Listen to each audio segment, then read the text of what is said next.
Hello Capricorn, welcome dito sa aking channel, Kapalaran 888. Welcome guys. Alamin natin kung ano ang money, career, financial reading para sa inyong lahat. Capricorn. Okay. Outrageous openness, expansiveness, and kumuha pa tayo dito ng isa. Wala nang lumabas. Okay, so first card mo dito is eto. Dito sinasabi ng bara sa iyo Capricorn na since money yung pinag-uusapan natin dito, kailangan mo daw na maging open sa mga pagbabago. Okay? Maraming pagbabago ang i-offer sa iyo ng universe na kailangan mo maging bukas doon. Okay? Kailangan mo din na alisin sa sarili mo yung mga attachments, partnership, ano pa ba? Relationship na hindi na para sa'yo. Like, alam mo na may mga attachment ka na negative na, hindi na productive. Kailangan mo ng, kumbaga, putulin yung communication, putulin mo na yung partnership na yon. Okay? So, dito sinasabi ng barahan na maraming sorpresa, maraming pagbabago ang posibleng maganap sa'yo after mong magawa itong sinasabi sa'yo ng baraha. Next card is expansiveness. May expansion talaga na darating sa'yo after ng endings na to. So, parang ang sinasabi dito Capricorn, may mga siguro unhealthy habits ka sa usaping financial or tangible things, earthly things, pera, na kailangan mong bawasan, i-moderate, or kailangan mong alisin. And then, after mong maalis ito, doon lang papasok yung expansion sa buhay mo. Okay. Thank you.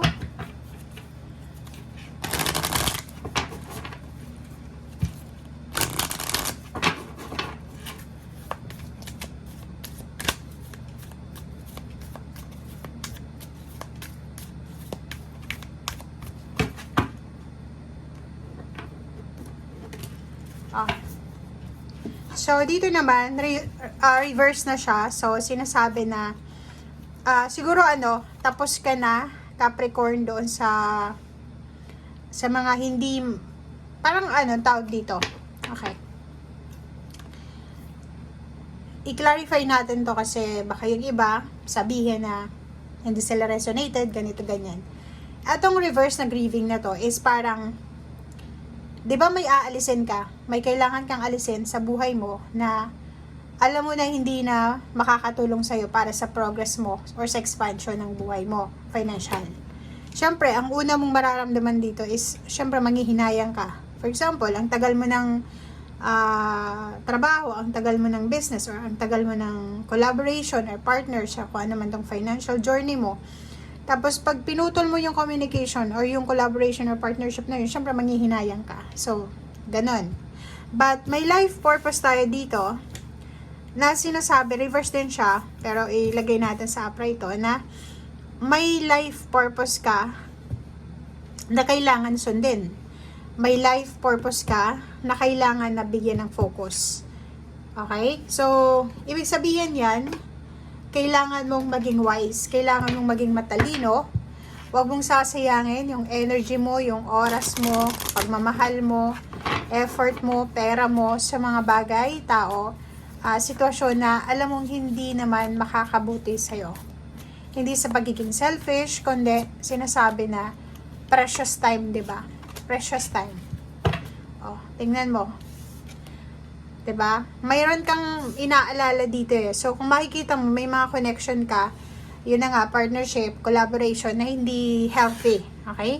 So, if babae ka man or lalaki, sinasabi ng bara sa'yo dito na maging matalino tayo. Kasi baka yung ginagawa mo sa ngayon, or relationship mo sa ngayon, is siya yung hindi maganda para sa progress mo. Or pwedeng nandun ka sa crossroad na hindi mo alam kung ano yung uunahin mo, trabaho pa, or pagkakaroon ng financial success, or relationship. So, nandun ka sa crossroad, hindi mo alam kung ano yung dapat mong gawin.